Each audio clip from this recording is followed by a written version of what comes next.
वाल्मिक कराड याने ह्या खटल्यामधून संतोष देशमुखच्या खुनामधून मला दोषमुक्त करावं अशाचा जो अर्ज दिलेला होता तो अर्ज आज न्यायालयाने फेटाळून लावलेला आहे।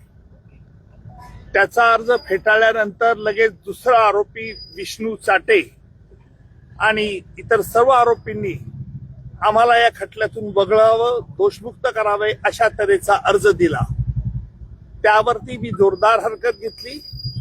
न्यायालयाला सांगितलं की ही आरोपींची एक मोडस ऑपरेंडी आहे।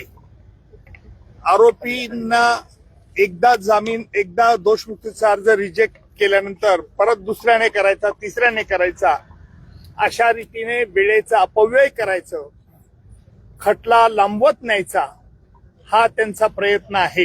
रोकठोक महाराष्ट्राला सबस्क्राईब करा आणि बेल आयकॉनवर क्लिक करायला विसरू नका।